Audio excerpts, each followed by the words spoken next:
Good evening, ladies and gentlemen. I'm Titus Flevis, and I'm joined here by professional boxing promoter Mickey Helliet. How you doing, Mickey? I'm good, Titus. Good to hear. Good to be on your show. Hi, you're good to be here. Yeah. Absolutely. Okay. Well, Mickey is a professional boxing promoter, and he's come on the show to tell us all about his boxing endeavours and what it's all about, and his upcoming shows and how he got into it all. So, first of all, what is Hellraiser Boxing Promotions? Hellraiser Boxing. Like I said to you off camera earlier, I definitely see myself more as a manager than as a promoter.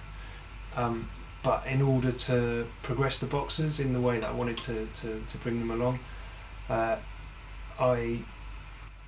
sort of thought it would be a useful branch to the business if we could actually control more aspects. I.e., if I want a boxer to do a 6 round, I don't have to go cap in hand to a promoter. Oh, can you do a 6 now? Who doesn't want to do a 6? You know, they want to maybe do a more 4 rounders that sells more tickets and get more fights on the show.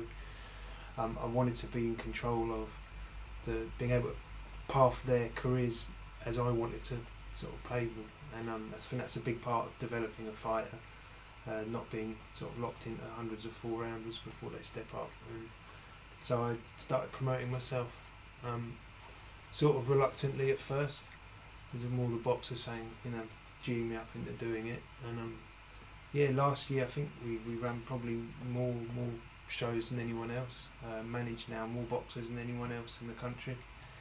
So it's taken off now, full-time job. Well, from what I can see, it's definitely picking up a lot, and you've got a deal with Eurosport, I believe, or you have your fights televised on Eurosport. Yeah, it's strange because like TV is like the holy grail in the boxing world, boxing promoting world. Certainly, it's like what everyone's after. And I've gone promoting for 10 years, and I've had very limited TV.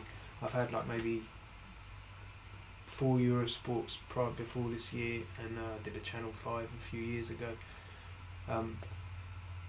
It was very tough, but then suddenly it seems like all at once. I mean, we've got Eurosport, I've got 2 other channels that I'm talking to, one which is going to be announced fairly imminently that we're going to start promoting with them, and I think the other channel as well, because they're not exclusive deals. I've just said, look, what my priority is getting 12 shows a year televised, so I can get all my fighters the exposure that comes with television, and it's all come at once now, so just sort of trying to put it all together. It's a learning curve for me, to be honest, because I've never done anything in broadcasting, and now we're selling rights to TV companies and channels and different countries, territories all over the place. But I'm enjoying it. It's good, it's exciting, and the main thing is for the fighters themselves. It gives them the platform to sort of raise their profile and to get out there, and you can have the greatest fighter in the world. If no one can see him, it's worthless. If he gets a name for himself on Eurosport, we had 3.5 million viewers. That's huge. That's massive. That's a lot. Enormous exposure for the fighters. And through the Eurosport, previously I've done one here and there with it, and I did notice quite quickly that some of the boxers that we put in there, suddenly we start getting big offers for them, to go abroad to box, and that's probably where it's come from. It is where it's come from, for sure. So yeah, I'm delighted to be working with them, and don't know when our next date is yet. I've got to go and have a meeting with them. It's the 9th of April. I'm going over there, and then we'll see. But it's exciting. It's good. It's good for me. Good for the fighters. Good for all the trainers. Everyone involved in it. So you can definitely see a future of you going down the televised route then, anyway.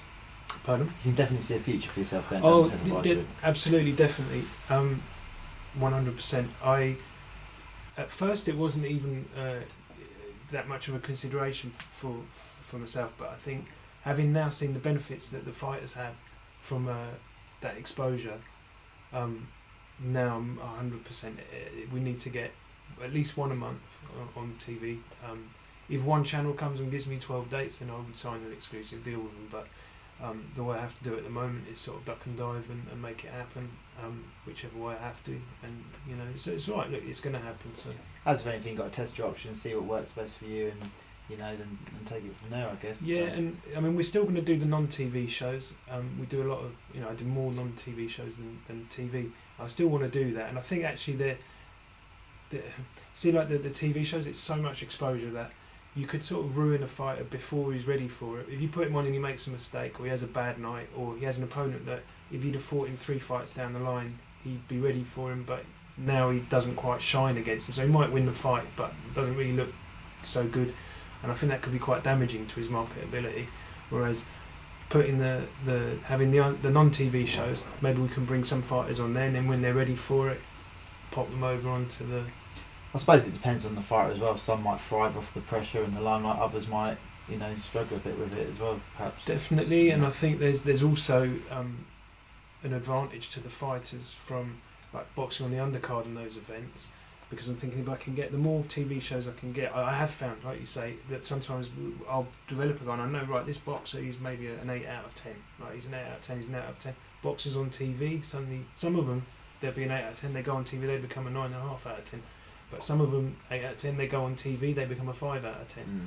So what I'm hoping is by having the regular TV, obviously we get the exposure, but also as fighters, they can get used to that environment, that atmosphere. So then when they go and fight, sometimes you can choose TV, sometimes you can't. If you get made like a mandatory for the British title or something, you're going to fight on TV. And if that guy's been fighting on non-TV shows, not only is he stepping up a level, but on top of that, he's got all the media side of it, the press conferences, the big, the lights are like, you get in the ring, they're like hot. It's and they're bright, and for them to keep their focus and their, to be, if they can be used to it, which they will be more used to it because they've been boxing on more TV shows. When the guys that I'm looking after, that I'm managing, it'll be easier for them to make that step. Or it's less of a big step. They go like on a big Sky show or like that. Yeah. Okay. Well, I think you're definitely going down the right path. And speaking of your shows, your next show, April the 11th, I believe. Yes, April the 11th at Camden. Yeah, that one actually isn't televised. But funnily enough, one of the people that I'm talking to, they ummed and ahed about it, but I was quite relieved when they didn't go for it, because I just had the Eurosport one 3-4 weeks ago, and it's so much more pressure than a normal show. So I sort of peaked, if you like, for that show, came right down afterwards, just was exhausted, and I'm just starting to feel like a bit more human again, bit more like, and so to get plunged back into that sort of 24 hours a day phone ringing and all the juggling of the sponsors and the trying to sell it to territory, because Eurosport goes out in 109 countries live, but there are some countries which are not part of. There's a lot of countries outside of Europe that are actually part of Eurosport, but USA, Canada, South Africa, they're not in, but we can still sell the rights to them. So, and if we're not too greedy, for me it's more about I don't want the ship to sink because we do it too cheaply, so we try and make profit obviously, but at the same time, for me, the value in it is more the exposure, is more getting the guy out in front of as many viewers as we can do. So from that point of view, for like I say, America, Canada, South Africa, Australia, we can sell the rights over there as cheaply as that we need to, just to get it out there. Okay, wicked. Well, from a promotional aspect, a promoter's point of view, what do you least like about promoting? What do I least like about it? I think it's not actually really I work as an agent, a matchmaker, a promoter, manager. I actually still have a trainer's license, so I corner the fighters sometimes. If I have like 6 boxers out on 6 different events, or sometimes even on the same night, you don't want that trainer to have too much hassle. If he's got the top of the bill guy, I might go and do one of the undercard guys. I don't want to be a trainer. It's not. I love boxing, and if I had £1 billion in the bank, maybe I would just forget everything else and be. But I'm aware you've got to have clout to protect the fighters, to bring them along, to develop them. You've got to look after the money side of it primarily. If you've got a brilliant trainer and no one looking after the money, you can't do it. So I have to be the guy that looks after the money, and I've got trainers that, to be honest, they're probably better trainers than me anyway. So let them do their job, and I do mine. The thing about the promoting that I dislike, I suppose, I'd say it's the matchmaking. The matchmaking and the I work as a matchmaker for other promoters, and some big promoters I work for. So for them, I can't say you don't get well paid. For them, you do get big shows. You do get well paid, but I also matchmake the smaller shows, and that is just as much stress. Probably, in fact, it's more stress, because at least with a big TV promoter, you can sort of say, all right, well, we need an opponent for this one. We've got the budget to do it. When you're doing the small shows, quite often a big constraint is finances.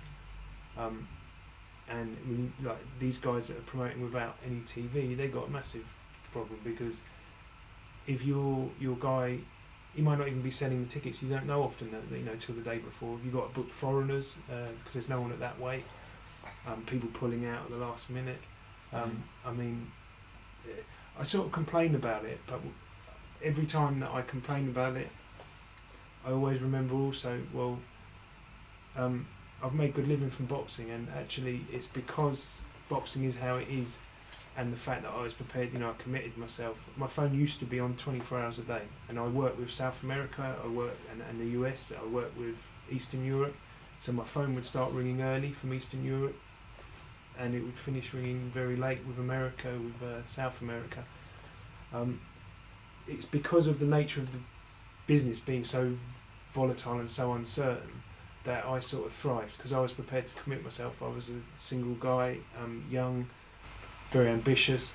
I just left my phone on permanently. If it rang at 3 in the morning, if I was asleep and I heard it, I'd be on there. And it was, I'd say it's been a really good education to do what I'm doing now, because it means that I'm in a good position to see how to work a certain situation. This fighter needs to get rated with this governing body. Well, I know if we fight a fighter from that country, is probably likely to get a good ranking, because they take more notice of wins over guys from that country, maybe if they're in Panama or something, or Mexico. And it's given me a good schooling. Okay. So who would you say is your most memorable fighter that you've worked with so far? The most memorable? So many memorable for different reasons. I mean, Danny Williams, obviously British champion. Right. That was a real experience with him. I've had a lot of guys that have been. I wouldn't know which one to say was. It's a good question, actually. Well, you should give me like a couple of days ago. I could think. Well, how about you think about it, and then you can tweet me your answers to that question. But anyway, Mickey, it's been a joy to interview you. This is Mickey Helliet. Any upcoming boxers that are interested in getting involved with him, you can find him on Twitter or Facebook. He's got a show on April the 11th. Are there still tickets on sale for that? There are, yeah. Okay. Or you can approach the fighters direct. Okay, or the fighters directly, whichever you wish. But after the break, we have Chris White, who is Craig White. Apologies, Craig. I knew I'd get something wrong. Craig White, who's boxing on the April 11th show, isn't he? He's top of the bill. Yeah, he's top of the bill. First 8-rounder. Did a Masters silver. Oh, brilliant. Great small show. Okay, so we're going to catch up with him after the break. Anyway, it's Faith and Boxing Evolution TV. Catch you up in a minute.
Alright guys, I'm back now and I'm with Craig White. How you doing, Craig?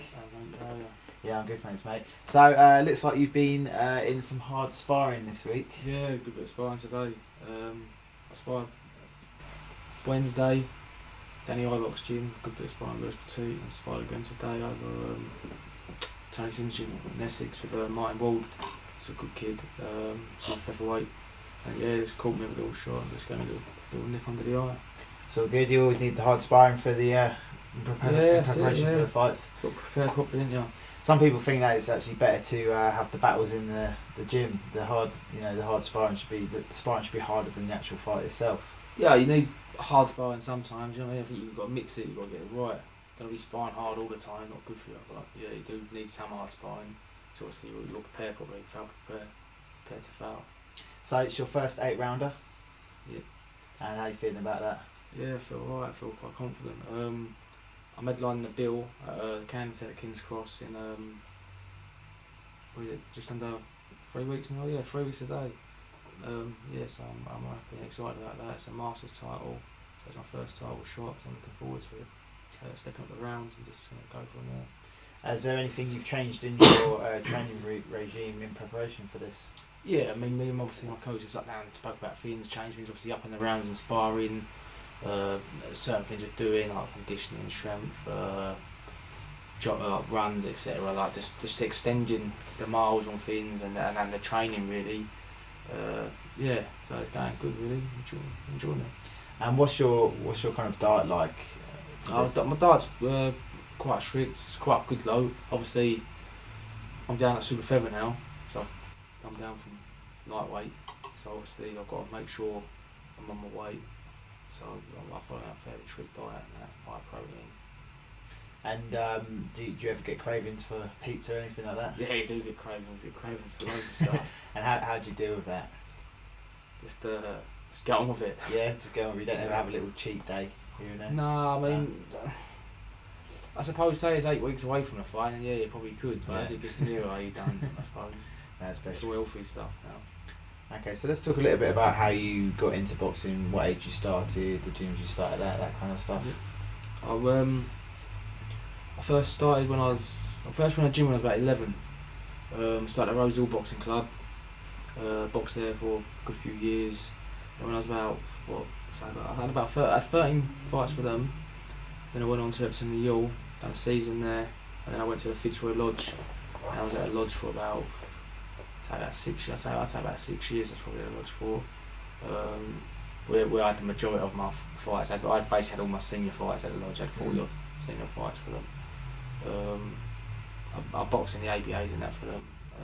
I done rep matches like London, went over to Dublin, boxed in Dublin against London rep match against the Iron team, boxed against the Army numerous times, like different regiments, then obviously the British Army team was quite good and stuff like that. Lots of really good club, it brought me on quite a bit. I've heard lots of good stories about Fitzroy Lodge. Yeah, no, it is, it's a great club, got a lot of top fighters, kind of David A, loads of others I could name. Good for you. Did any of them ever pop down to say hello whilst you were training there?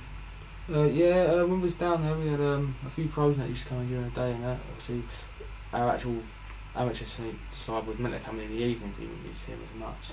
I mean, there's a few come out, there's a few pros at the moment. We've got Danny Connor, we've got Patterson. Don't think Welsh is boxing no more. There's quite a few, I mean, I could sit here for ages. I have to think about it a bit, because there's loads of them. We don't need the full rundown right now, but it's nice to hear. Good coaches down there and all that as well. So you had about 60 amateur fights in total, wasn't it? Yeah, 60. Yeah, so 60. And what made you decide to turn pro? You know what? I thought to myself I'd probably be more suited towards the pros, because in the amateurs it can be a little bit controversial and there's computer scoring and they do like the long rangey boxers, and sometimes if you in an amateur fight, if you get inside someone for a flurry of punches, and computer scoring, it was saying 3 out of 5 judges had to press the button at the same time to score punts. So that didn't always work. I mean, for example, if I go forward and say I throw up a flurry of punches, and I land 4, and then as I come out, he caught me with a jab in the way, I caught me with a jab in the way out, they'd probably only scored 2 of my punches and scored 2 of him, so we were even, but I've just hit him more times. I don't really seem to score the body shots and stuff in amateurs, so I just felt that I was probably more suited towards the pros, as some fights I'd boxed in were quite close, and I thought they should have swayed my way when they didn't, and I'm more happy that the pro came anyway now. Okay, what age did you turn pro? 22. Okay, and have you been with Helliet the whole time? Yeah, I've been with Mick the whole time, yeah. I turned over trying to Mick. I think I signed a contract with him October. My debut in a month later in November. I've got the 8th fight coming up now for him, so it's been alright. Okay, and where are you hoping your career to take you to? Where are you hoping to go with it? Well, I don't think any fighter says they don't want to go somewhere. Every fighter wants to say they want to be world champion.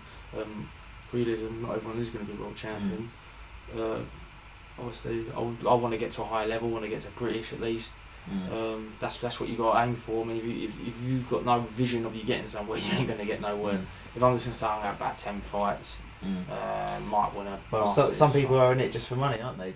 Yeah, that's when you go journeyman route, really. Yeah, but I imagine every journeyman started out with the intention to be a champion, and perhaps I don't know, perhaps he couldn't sell the tickets no more, and he had to find it hard or work or whatever. But he went down that route. But I imagine the majority of people set out to win. It's anything for any sport. You don't play a game of football and say, go out to now and pass the. No, let's kick the ball in our net. Don't happen. Okay, so at least you're aiming for around British level at least. Yeah, that's what I want to get to really. I mean, a lot of fighters do. That British title is a big belt to win, isn't it? But yeah, it's hard to win. But I mean, that's where I want to get. That's what I set my visions at. Do you think that the British belt might be harder to win than, say, some of the more international titles that are a bit higher level? Side question. Yeah, no, I mean, obviously, it depends on what title it is, but yeah, you got to understand the British, like with the Lonsdale belt, is that there's a lot of top British fighters, and everyone wants to win that. So, you know what I mean, some fighters might avoid it and go down another route, or say, like, you might get an opportunity to fight for a Commonwealth or something like that at one stage instead of fighting for British, but the majority of them would want to fight for the British first. So yeah, that's what I was going to say to you. If you got offered, say, the Commonwealth or the British title, which would you choose? I think you'd choose the British. Yeah, that's what I thought it might be. It's a good thing I think, especially in Britain, to have the British title. Yeah, it is, because it's quite a high level. You know what I mean? Than a belt to win. I mean, there's a lot more smaller major titles to win before that. I wish you the best of luck with that anyway. So who's your favourite boxer? Oh, quite a few. I like Barrera, Marquez, Mexican style fighters really. If I start saying your best fight's got to be Ricky Hatton really. That's something I really like, and I always will probably like in a month. Any particular reason for that? I just like his style, and just everything. I mean, as I was probably growing up watching on telly, he was on all the time, and that's who I really started to idolise and like. Do you know what I mean? Do you take anything from his drinking and diet regime? I wouldn't mind having a fry right now. I'm telling you. You don't go for the lose 2 stone about 2 weeks before your fight? No, I'm not done to that. No, that's good to hear. Yeah, no. Not good to follow everything your idols do, eh? Yeah, no. So, your opponent you're fighting on the 11th of April, I mean, how much do you know about him? Not a lot really. I've seen one of his fights on, I think it was on the internet on Hatton TV. He boxed a decent kid. He lost points. Other than that, I mean, I've watched it. I don't know much about him other than what I've seen on Box Rec in that one fight. But I'm just working with my coach, and we're just putting our own little game plan together and just worrying about ourselves really. They ain't worry about me. Do you think it helps to look at your opponent before you fight them? Yeah, of course. I mean, there is certain fighters who you can look at and you can take things away, like, oh, he's got a big backhand, or he comes forward, he's on the back foot. But this from one fight you can't really learn. I think that's one fight. I mean, if you're going to look at your opponent, you need to look at, I don't know, 4 or 5 quite fairly recent fights, because people change, they change styles. I wouldn't look into it too much, because a good fighter can adapt and change. True say. So, it's been great interviewing you. Before we round up your interview, do you want to give anyone information about where they can get tickets for your fight, or is there anyone you'd like to thank or give a shout out to, or anything like that? Yeah, I'd like to say thanks to my sponsors, Hadley and Warman Electrical, Surrey Steels and Aquajoy. They helped me out tremendously. I'm very thankful for it. Also, if you want to get any tickets for the fight, you can follow me on Twitter. Give me a DM or give me a call. My number's on the posters and that. I imagine you might show one. at the end. Yeah. Yeah, we'll get Daryl, who's on after you, to shout out one of the punches. Yeah. And what's your Twitter name? Craig White 89 at Craig White 89. Okay, guys, so that's Craig, not Chris, Craig White, who is fighting next week, on April the 11th for the Masters title. And it's his first 8 rounder, so get yourself down and watch that. Anyway, Craig, been a joy to interview. Take care. Cheers. Anyway, we're going to go to a quick advert. Actually, it's Boxing Evolution news coming up now, and after that we have Daryl Williams. Over and out. In the world. Tyson Fury put a spectacular display at the press conference for his fight against Derek Chisora yesterday by shouting a foul-mouthed tirade before flipping the table over and storming. We should have Meanwhile, loads of Chisora applause sat back after and it, really, forth. shouldn't we? There's hundreds of people watching. Fear's rivals We should have put that in afterwards. Those screaming goals. These Not only will the people- winning exit do you want to chuck us a poster? Yeah, you can go now. Pair first clashed in July at Wembley Arena with Fury inflicting the first defeat to Chisora then unbeaten record and snatching his British Thank you, mate. Punching Chisora admits that he wasn't in shape for the fight. Since then, he's turned his career around with widely performances in European, WBO and WBA international. I'll show you went 100% smooth during starting the news without the intro. This time he's confident of reversing the result and getting his dream shot at Klitschko. Chisora storm. Tyson Fury is in my way and I'm going to smash him out of it and get the world title fight against Klitschko. Yes, Fury beat me last time, but that was at the worst time of my career. You're seeing the best of me now, and there's no way Fury can deal with that. He has moved on in his career since he beat me. I've been fighting at a higher level while he's been fighting nobody. This time I'll dump him in the East. He's still got it in the back of his mind that he's beaten me. He won the battle, and I'm going to because he realised it. Loudmouth Fury has marked himself out as one of the most incisive fighters in the heavyweight division with his hard started playing Boxing Evolution news. Last month he stopped American Joey Abrams inside 4 rounds. Prior to that, he flattened Steve Cunningham in the 7th round of New York after he was dropped in the 2nd round. Fury is confident that the fight won't be going the distance this time and he'll knock Chisora inside the distance. Chisora vs Fury headlines a blockbuster show title with the fight for the right at the Phones for You Arena in Manchester on Saturday the 26th of July, promoted by Frank Warren in association with Queensbury Page Sports and sponsored by Raymond Steel. The fight will also be televised live on Box Nation. His first round knockout over Malik Scott last weekend, heavyweight Deontay Wilder registered his first round knockout in his last 4 fights, and he showed the boxing world that he's a force to be reckoned with in the division. Deontay believes he's got the top heavyweights running scared of him after that KO. When you get a guy with 31 straight knockouts with the size and power that he has, it causes other heavyweights to want to play it safe and take on other opposition rather than risk facing a guy with his kind of power. Deontay said, "I'm the guy right now all the heavyweights are running scared of." Ferocious. I don't blame him. If Deontay is able to capture the WBC title, will the top heavyweights suddenly start showing interest in fighting him, or will they tell his promoter at Golden Boy that they're not available while they start looking for an opponent for his first title defence of his belt? Deontay's size and power makes him a nightmare opponent for anyone in the division. He says it himself that no one under 6'5" has a chance against him because they lack the height and size to compete with him.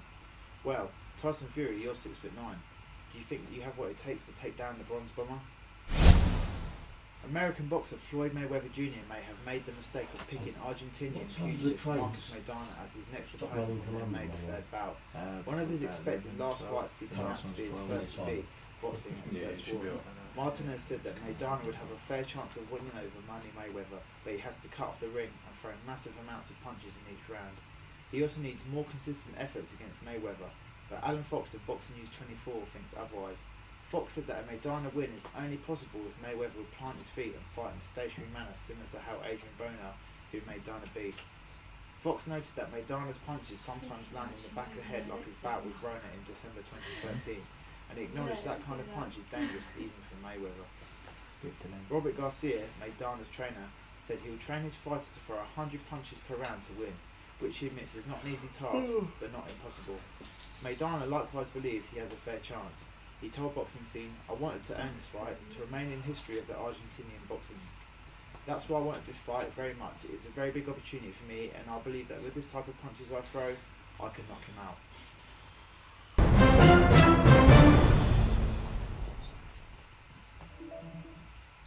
Okay, guys. Now in the studio with me is Danny. Got another name wrong. Daryl Ferocious Williams. How you doing, Daryl? How you doing, mate? You Yeah, alright? good, mate. So you're another one of Mickey Helliet's managed boxers. Yes, fighting sir. on April the 11th, Yes, I'm finally what happened. Yeah, and it's your- and it's your first 6-rounder. yeah, this is my first 6 round. How you feeling? Feeling good for it. You know, I've been waiting a while now. You know, I had a bad injury and stuff like that for a while, so I was out. You know, I should have been doing this about a year ago. These 6 rounds. You know, so but yeah, you know, everything happens for a reason. You know, and that's how you gotta take it. You know, you just go from there. You know, but yeah, I'm ready for it. You know, I've done. I'm obviously still in training for it. You know, starting the sprints up this week, and just gonna go in there fit as a fiddle. Yeah. So I mean, do you think there's going to be much? Is it going to be much different doing 6 rounds as opposed to 4? Doing the 6 rounds. I think, to be honest, I think that would be a lot better for me. Especially due to my fighting style as well. I think it'll be a lot better for me. You know, I can wear the person down a lot more. You know, I won't have to basically sprint through the fight. You know, and that's what I felt like a lot of the time. A lot of the time I felt like I was rushing. You know, where I know now, you know, I can slow down, I can pick the shots. He's not going to come at me as fast as well. You know, so, you know, there's more time to calculate, you know. I mean, I found that myself with the kind of amateur style. It definitely seems to suit a certain type of person, especially in amateurs that would be taller, ranger boxers who could naturally get in and out quicker. They could throw the punches easier without having to worry as much. Whereas with pro boxing, you can take your time, you can wear them down. Yeah. You know, you get your time to relax and Yeah. stuff. So Yeah, definitely. Within pro boxing, you know, there's a lot of time to pace yourself. You know, and you know, I could come out 4 rounds and only throw 3 punches, and I could still win the 4 round. You know, where in amateurs, you know, it wouldn't work like that. You know, it's all about how much points you get out. You know, I could win a round by just avoiding punches as a pro. Do you know what I mean? So it's a lot different. The setup is a lot different. You know, and I think it's a lot better than me for me. So I mean, you're as opposed to say other pros, you normally have quite a long amateur record. You didn't have that many amateur fights, did you? No, I only had 9 amateur fights. You know, I had 9 amateur fights. We only won about 4 of them. I can't remember that. You know, but you know, for me, my amateur career was mainly, you know, a lot of sparring. I had a lot of sparring. I was sparring with James DeGale, sparring with Billy Joe Saunders. Yeah, I went over to Germany and I was over there with the Sudan camp, you know, and I was doing some sparring over there. So I was getting around a lot as an amateur, you know, and you know, the fights, not having the fights, didn't allow me to build much of a fighting profile, but I was well known for my sparring and, you know, what my training, my technique and things like that, you know. So yeah, I think in a way, you know, the sparring is where I learned everything more so than fighting, and I think it's always like that. I think the sparring is where you're gonna learn, the fighting is where you're gonna excel. You know, the fighting is just what level you're at that time. You know, so yeah.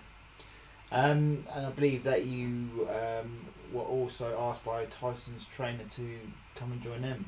Yeah, I was. Yeah, when I was about 19, I think, and yeah, you know, a guy that we knew, that came around us a lot when I was an amateur, and he was basically, you know, just like a guy that travelled through like different parts of the world. You know, went to different gyms.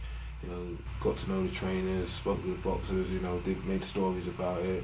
You know, and things like that. And he would actually organise training camps in other gyms in different countries. You know, so that was his main thing.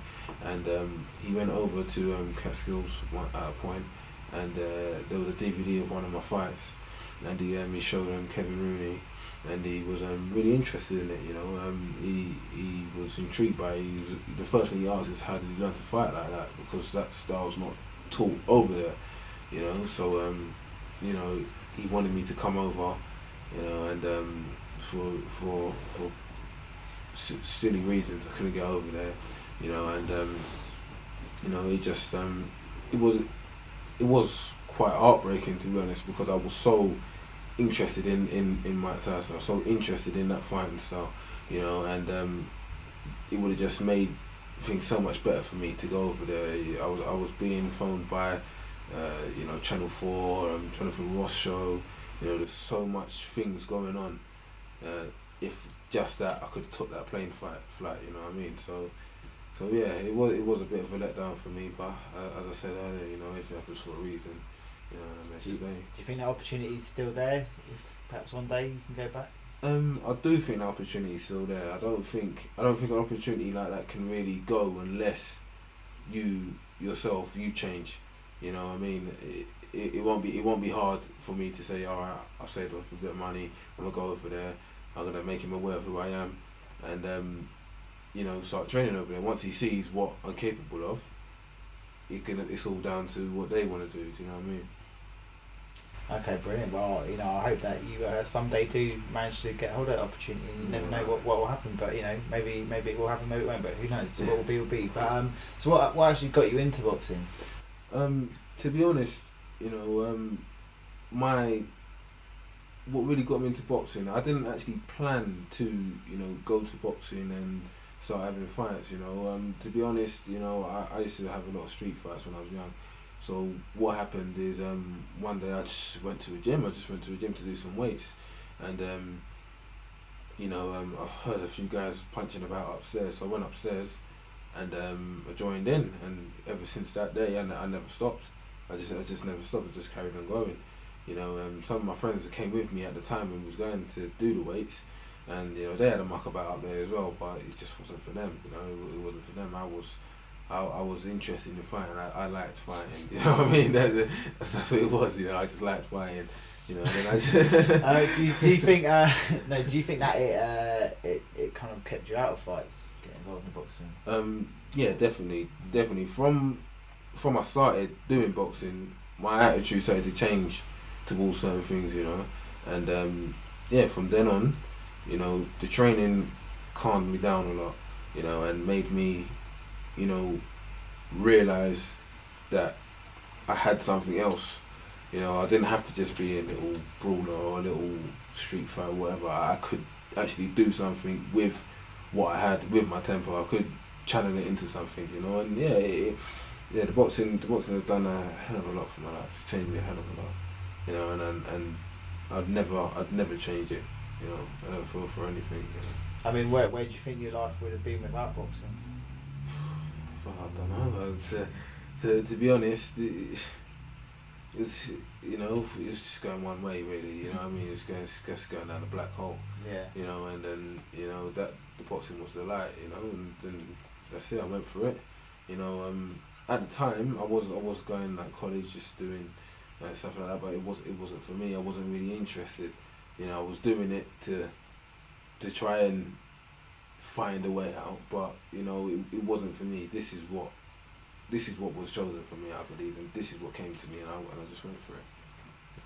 Well, I'm really, you know, pleased that you did find boxing. I'm glad that, you know, your life didn't go down a black hole, because that wouldn't have been very good, would it? No, so you don't know much about your opponent for April the 11th at the moment? No, I don't know. No, I don't know anything about him really. No. You know, Does it bother you? Does it bother you? No, it doesn't bother me. It doesn't bother me at all. It doesn't matter who really I'm fighting. You know what I mean? You know, the punches, the blocks, the slips, the dips. It's all the same. Do you know what I mean? It's just the person you're fighting. You know, it's just what way you do it.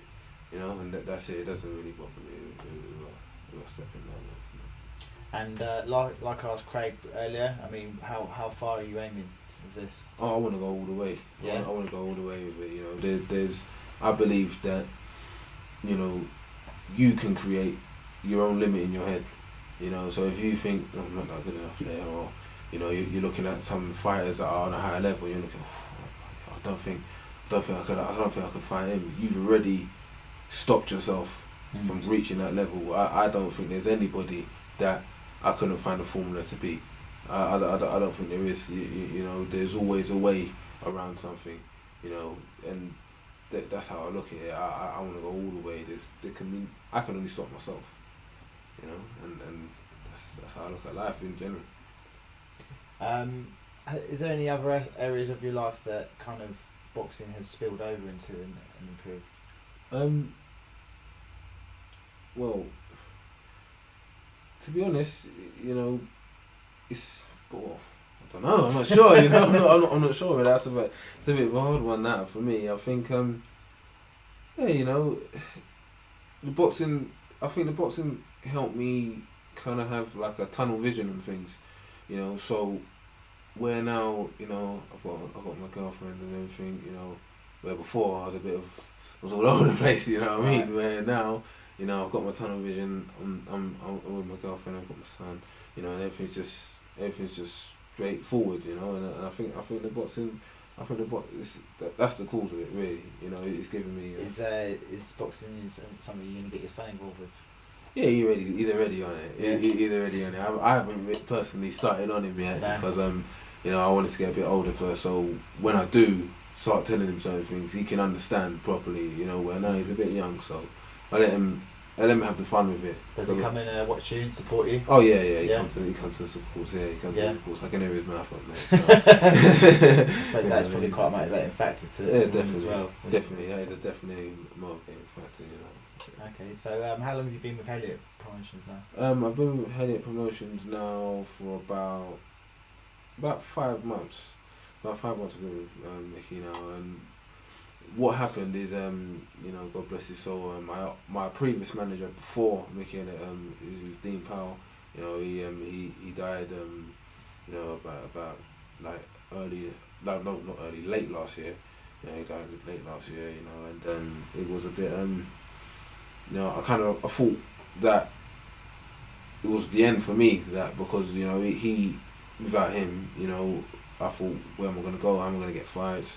Blah blah blah, you know, and he helped me out. He got me basically into the pros, you know, through his word. You know, it helped me out a lot. You know, where a lot of people probably wouldn't really take to me because you only had 9 amateur fights, so you know, have another year as an amateur, do this, do that. You know, where he saw me and he could see what I had. You know, and he put me further.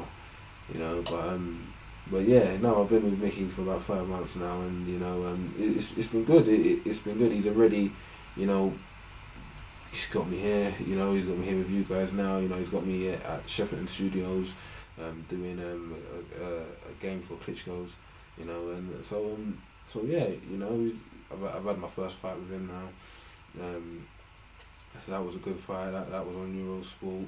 You know, so yeah, you know, we're in contact quite frequently as well. You know, where a lot of people they don't talk to their managers. You know, they only talk to them when they go fight, and that's it. You know, and you know, it's good. I feel like he's not just managing me, and it's all about getting in the money. Do you know what I mean? We actually have a conversation. Yeah, we actually see each other. You know what I mean? So it's good. Okay, It's good. that sounds like he's a good manager to be. No, to be he with. is. Yeah. So far he is. Yeah, I think so he is, far. yeah. Don't hold your breath. I'll be the clip change on me. No, I don't think he will, but you never know. Anyway, we've got a poster here for the fighting that you're on. It's called Raise the Darkness, Friday, April 11th. Now, for anyone that wants to get tickets off you, how can they get in touch with you? They can get in touch with me through Twitter if you want to. That's at darrellwilliams.twitter. Or if you do see any of these posters flying around, I've got my little picture up here, you know, and I can't even find them. Where's your sunglasses? You missing your sunglasses? Oh yeah. The sunglasses ain't up there today, but yeah, I'm at the top here. You know, Darrell Williams at the top there. My phone number's there, so if anyone's interested, you know, wants to come and support and see me, yeah, please do. Okay, is there anyone you'd like to give a thank you to before we finish the interview? I'd like to give a thank you to my trainer right now, that's John Sims, and I'd also like to give a thank you to my previous trainer before that, David John. You know, we've had some issues, but you know, still, you know, he did help me a lot. He did help me a lot, and he got me into this properly. You know, so you know, there's a lot of that. You know, and I'd like to give a big thank you to everyone who comes and supports my fights. You know, I appreciate the support a lot. I know I don't get to talk to all of you all the time because I'm constantly busy. I'm either working or I'm in the gym or something. But you know, I appreciate all of you coming, and I hope you can just keep coming, just keep it going. You know. Okay, well this is been Darryl Williams and he's fighting on April 11th. Been a joy to interview. Thank you, Before we guys. end the show there, we're just going to bring up our social media slides so that anyone that's watching today knows how to keep up with us as well. You can find us on Facebook and we're www.facebook.com/BoxingEvolutionTV. You can find us on Twitter, which is @BoxingEvolution. You can find us on YouTube, which is youtube.com/BoxingEvolution. And you can also find us on Skype for anyone that wants to come in and get involved with the Skype calls, which we're going to be doing soon, which is Boxing Evolution TV. Anyway, guys, this is Darryl Williams, Boxing Soon. This is Flay from Boxing Evolution TV. Over and out.